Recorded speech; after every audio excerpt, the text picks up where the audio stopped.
Hi there, I'm Offbeat Kiki, cartoon reviewer, Halloween enjoyer, and fan of fantastical media. I was watching the Twilight movies recently, for science, when something occurred to me. Magic is represented in many ways across our media, and it doesn't really have a common definition or set of rules. So for a change of pace today, I'd like to take a look at various movies and TV shows, some of which were recommended by my viewers on Twitter, and how they define magic. What does our collective consciousness think magic would be if it were real? Let's find out. Please note that we are not going to talk about real-life witches, wizards, or magical practice due to the religious nature of the topic. I want to focus in specifically on fantasy visual media, so that means that the books behind these TV shows or movies will largely not be taken into account. We're also covering a lot of ground here, so if I get a fun fact about one of these pieces of media wrong, please feel free to kindly correct me in the comments. We're here to learn and have fun. You have to believe we are magic. So the default option, I'm sure, for a lot of people when thinking of magic is Harry Potter, a series that I grew up on and despise the author of. Most millennials have seen Harry Potter. I'm not sure about Gen Z, so if you're a Zoomer, just let me know in the comments. But anyways, magic in Harry Potter is a very mainstream depiction. Spell phrases seem to be based in or related to Latin. Spells are cast with wands. Spells can do basically anything, from bring things to you, disarm other wand users, send out a flare, kill people, control people's bodies, unlock locks, create a light source, and repair things. Even though Harry only uses like the same 5 spells over and over again in the entire series. Expelliarmus. Wands are owned by specific magicians, like the Elder Wand, which transferred ownership between Dumbledore and Voldemort and Harry throughout the end of the series. Spells are usually spoken out loud unless a magician is very powerful. Spells have a visual representation. Sometimes it looks like lightning, sometimes it looks like a sonic boom, sometimes it's just a glowing light. And spells range from being silent to sounding like an explosion. So if we were to think of this as an experiment, I guess we could call this the control set of data. But really, I think it's just a pretty basic depiction of magic that doesn't stray too far away from stereotypes. So let's keep this set of descriptors in mind as we examine other depictions. I can make you feel the magic, fantastic. Twilight. Something you might not remember being in Twilight is magic, but one of the members of the Volturi has powers that seem magical to me, and the sound her powers make is what inspired me to make this video. Here's what I could gather from Jane's magic and the other vampire's special powers. Jane's magic is quite loud, and its sound persists for as long as it's being cast. Jane's magic does not require a wand or anything to be said out loud, but she does sometimes say pain as she casts it. Jane's magic is unique to her being. No one else can do what she does. Jane's magic serves one purpose, which is to torture people. And Jane's magic can be interrupted by Bella, whose special power is to create a force field of protection. The Twilight movies and books are not known for being incredibly consistent, so I guess it makes sense that the magic or special powers depicted in the series don't really have a concrete set of rules. Hey, I'm Selena Gomez from Wizards of Waverly Place, and you're watching Disney Channel. Hello. Thank you.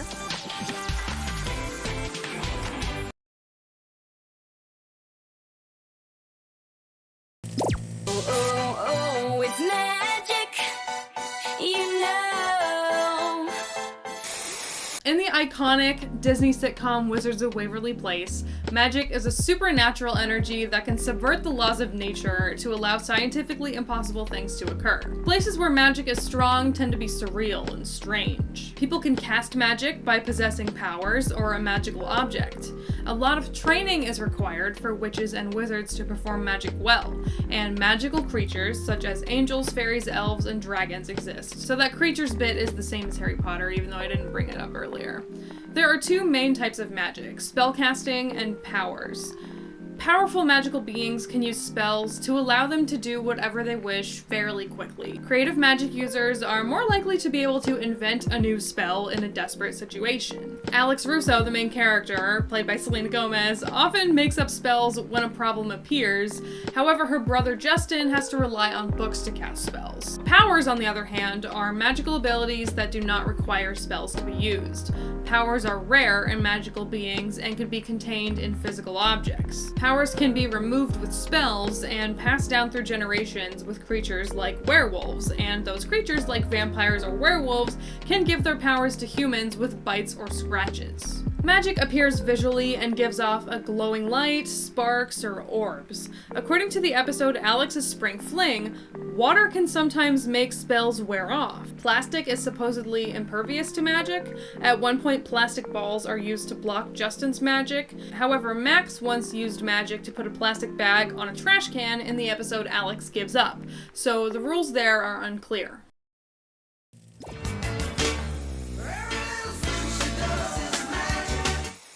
I'm probably gonna get someone in the comments arguing that the Force is not magic, but I thought it would be fun to examine it since it is an otherworldly power possessed by few. So the Force is described by Yoda as energy around all beings binding them together, so it's not drawn out of nowhere like some of the spells that happen in the other series that we're talking about. The Force is typically controlled via hand movements. That's a little bit Dragon Ball Z of me, but you get the point. The Force does not require speech.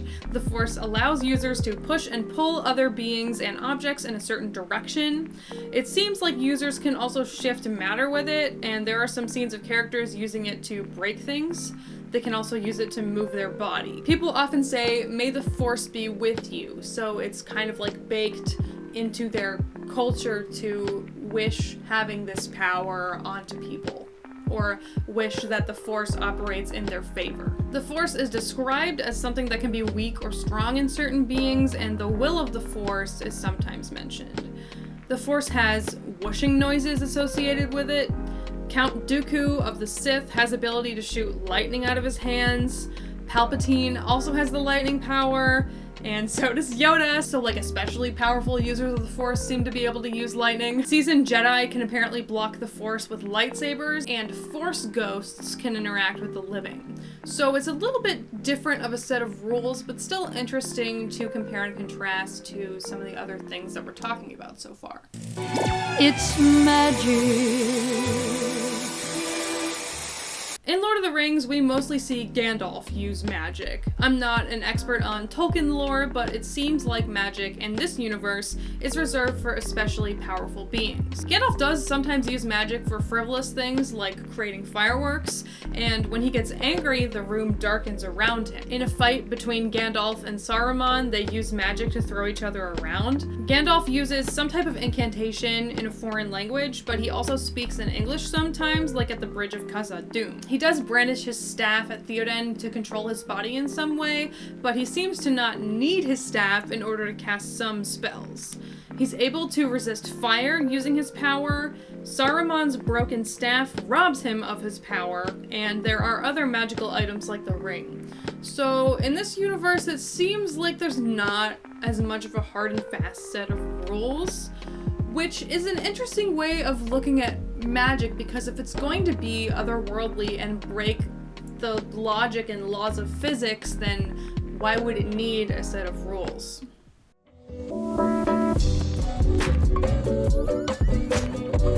You're watching Offbeat Kiki.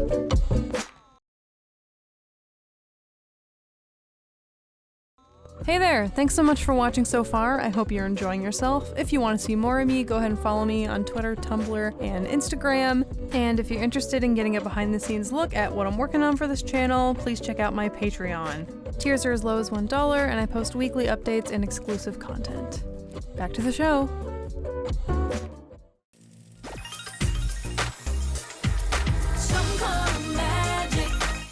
Next up is Hocus Pocus. To me, Hocus Pocus feels like one of the more logically inconsistent examples of magic use, which is fine because it's just a campy Disney movie that people still watch every Halloween for some reason, despite it being, pretty boring. Don't come for me. Hocus Pocus has 3 witch characters known as the Sanderson sisters and a pretty stereotypical picture of magic. A circle of salt protects people from the effects of magic. The sisters cast spells and create potions from the book. There is a scene where they cast a spell together, and that involves a lot of hand movements. In another scene, the witch sister Sarah sings the Garden of Magic song to hypnotize masses of children. And the witches can fly on brooms, but also other objects like a mop and a vacuum, which begs the question, are those objects just a prop? because they all start flying before they put the household cleaning tool underneath them. I have questions. I've got the magic in me. Next up is the Owl House. I am new to the Owl House, but I think their depiction of magic is pretty creative and unique amongst the other pieces of media that we're discussing in this video. Magic apparently comes from a sack attached to a witch's heart, and spells are brought forth using spell circles. There are spells for cages, fire, electricity, reviving a plant, and putting creatures to sleep, among other things. The show's magic also makes use of glyphs, which are drawn and then activated through touch of various kinds, including tapping and jumping, and placing paper over a burning glyph can copy it. Glyphs are said to exist in nature, which we see when Luz discovers snowflakes in the shape of glyphs. So kind of like the Force, in a way, it's embedded into life and the world around them. Ida, the witch, can create a magical force field, and at the school, magic is used to seal off doors and hallways. I like to feature other creators in my videos when possible, and Chilixion knows a lot more about the Owl House than me, so I'm gonna pass it over to him for a more in-depth look at the subject. How's it going, everybody? Chill here, and I like magic. Today we're gonna be talking about magic in the Owl House. The Owl House has two magic systems, the natural witch magic and then the glyph system. Now I'm fine with the glyphs, but I have some thoughts on the natural magic system. When you do magic systems in a story, you can go one of two ways: hard to find magic and soft, vague magic. This is kind of a spectrum. But in my opinion, if your magic system is soft, you should never rely on it to solve problems or give a large part of your cast that magic. In the Lord of the Rings / The Hobbit series by J.R.R. Tolkien, a lot of the magic is really soft, which is why the main characters never really use that magic. Now in the Owl House, specifically season 1 episode 3, we're introduced to a character Willow by her using plant magic. We're also shown that she's not in the plant course but in the abomination course, and this communicates to the audience that while magic is natural, not everyone can do magic. The people who can learn different types of magic. And maybe it's just me, but now I'm thinking to myself, why aren't the witches using multiple types of magic? Is it because a witch can only be good at one type of magic? Yeah, that's possible. I mean, Willow was kind of bad at abominations, but this was never really implied to my knowledge. I haven't seen season 2, so if they explain this, I deeply apologize. And for a while I was thinking once you're attached to a course or a coven, you are now stuck with that course / coven's type of magic, but Willow was in the abomination course and was able to use plant magic. So now I'm like, okay, maybe it's just a loyalty thing, but you can still use other types of magic. And yeah, that probably makes sense, but it's hard for me to believe that when in tense situations, witches are only using one type of magic when another type would be really, really helpful. Ida and a bunch of other characters constantly just draw circles in the sky to make whatever they want to happen, which is good for a joke. I'm not anti-magic humor, it's fine. But you need some hard rules and limitations. It really makes your world more believable. I know it's a nitpick, but very literally, if you can lift someone's hoodie to cover their face with magic and you do not set limitations for what exactly you just did, I now can believe that you can just do any form of telekinesis by drawing a circle, and now a lot of the fights where you're getting your ass kicked seem unbelievable, and I no longer am invested. It's really a small detail, but I really cannot be invested in a fight when in the back of my head I'm just saying, oh yeah, the writer can just make this character win whenever they want, because there are no rules or limitations for this magic that is a major part of the story and world. Now I know I've been pretty negative so far, but this is actually a really big reason why I think. Massive spoilers for the Owl House Season 1. Ida and Lilith losing their magical abilities is actually super good for the story, since now they have to use the glyphs, which I absolutely adore. The glyphs as a magic system are just amazing. Specific symbols for specific abilities that they need to draw out and then put down for it to actually happen. Those are hard rules and limitations. It emphasizes creativity in all tense conflict situations, and especially in fights, because it gives you more faith in the writers to follow their own rules that you are aware of in all conflict situations. And I still love the Owl House, even with its sort of meh magic system. It's still a great show. But you know, as someone who does a lot of writing and analysis with fantasy and magic systems, it's a little pet peeve of mine. Anyway, that was my little discussion on the Owl House magic systems. Thank you, Kiki, for having me.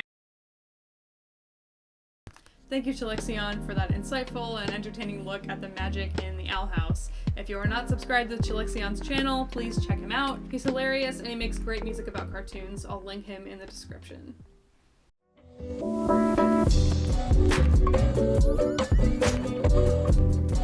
watching Offbeat Kiki.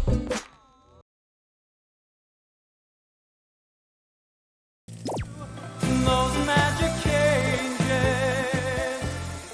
Next up is Full Metal Alchemist. So it's not your typical spell casting, but in Full Metal Alchemist there is a skill called alchemy. Alchemy is an ancient metaphysical science that involves changing matter by using natural energy. The act is known as transmutation, and it happens in 3 steps: comprehension, or understanding the molecular composition of the material being transmuted; deconstruction, using energy to break down the material into a malleable state; and reconstruction, using energy to reform the material into a new shape. Some alchemists transmute using elements like water, fire, earth, and air, while others use elements like salt, sulfur, and mercury. I don't know too much about this anime past the references I see on Twitter and having seen the pilot back in the day, but I thought it would be interesting to bring up an atypical depiction and also include anime in the conversation. Just like magic, just like magic. In the 1996 live-action series Sabrina the Teenage Witch, the depiction of magic is more standard, it being a supernatural force used to override the laws of physics. There are a lot of magical creatures, and objects can be imbued with magical properties. Magic is an inborn attribute, and those who can use magic are called witches, and magic is inherited genetically. For full witches, magical abilities reveal themselves in early childhood, and for hybrids of mortals and witches, powers awaken at the age of 16. Witches have to train their magic skills, and before it is trained, magic manifests itself in emotionally strong moments and hand gestures. Sabrina once brought a dead frog back to life on accident. Most magic is performed with gestures, typically by pointing the index finger, although on rare occasions, magic is performed without any visible movement. Spells typically are poetic in nature and are cast in the witch's native language, but some spells are spoken in an ancient language similar to Latin. Spells can be spoken by another being as long as the witch casts it with her gesture, and spells can be custom crafted but must be spoken very carefully since they will be taken literally. Some spells, like the one to turn back time, require multiple witches to be cast, and others may require a tool or ingredient such as a cat hair or tears. And spells often appear as a group of twinkling magical particles. Do you believe in magic in a young girl's heart? Lastly, let's throw it back to the 1998 cult classic film Practical Magic, a story about generations of witches cursed to have the men they love be doomed to an untimely death. The 2 main characters are sisters Sally and Jillian, sent to live with their aunts who are practicing witches. Also, just a side note, I love the fashion in this movie, especially everything Sandra Bullock wears. The entire town suspects that the family is witches and is afraid of them, which is different than the typical practicing in secret story that we see in magical media. The first spell we see cast by their aunts involves a book and a sacrificed bird, and shortly after we see one of the young girls casting a spell that involves saying phrases that are handwritten in a book and gathering flower petals which are sent into the sky. The blood moon seems to have an effect on the witches, implied to maybe be bad luck, but it's not entirely clear. At one point before they separate, the sisters very casually cast a blood oath that they will see each other again, and that blood pact is performed a second time to save Jillian's life when her dead boyfriend is haunting her. In this film, spells generally seem to be more long-term and with the intention of changing lives. Spells to make people fall in love or stay out of love. The family's curse includes a beetle's chirp warning the women of their husbands' impending deaths. However, magic can also be used to do simple things such as stirring a teacup. The aunt's spellbook possesses a wide array of capabilities, including necromancy. The aunts refuse to practice such magic, but the sisters do it anyway, and their resurrection spell requires both of them doing incantations, drawing a pentagram on his chest in Ready Whip, and pointing some sort of needles at his body. The asshole ex-boyfriend also turns into this ghost ghoul thing that is repelled by a police badge, which I definitely don't think is a holy object, so the logic in this movie isn't the most polished. I watched this film for this video and it's very wacky and unique, so I can easily see myself doing a full review and analysis come the next spooky season. So, we've reviewed 10 different depictions of magic.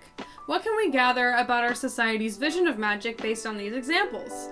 To me, it seems like we imagine the sound of magic to be anything from deep whooshing to twinkling chimes, but if you're casting with a wand or or a hand gesture, there's probably sound involved. We think that magic's physical form might look like smoke or sparkles or maybe a sonic boom. And magic being cast can happen in many different ways, from reading off a spell book to improvising on the spot. Sometimes magic is limited to specific families, and sometimes it can be performed by anyone possessing a magic object. So basically, magic can do anything. Great! It's kind of a Deus Ex Machina situation in a lot of these pieces of media, honestly. Like, they just write the magic to fill whatever problem they need to solve. But it's interesting to see all the different interpretations, even if no conclusions can truly be drawn. That's all I've got for you today. Thank you so much for watching. This video was different than my usual content, but I had a lot of fun making it, and I hope you enjoyed watching it too. It's also different because I'm on camera, which I haven't done in probably like 2 years, like since before the pandemic. So if you like these videos where I break things down and you can see my face versus just me editing clips of stuff onto the screen, let me know. I wanted to put this video out before Halloween, but my Invader Zim video took up all my time, so if you haven't seen that one yet, please go check it out. What's your favorite magical media? What magical powers would you like to have? If there are any other topics you'd like to see me compare and contrast in this format, please let me know in the comments. Follow me on Twitter and Instagram, check out my Patreon for exclusive and behind the scenes content, take care of yourself, and stay hydrated, and I'll see you in the next one. I am the queen of the universe, the way it's tired. They engulf me in the water warm.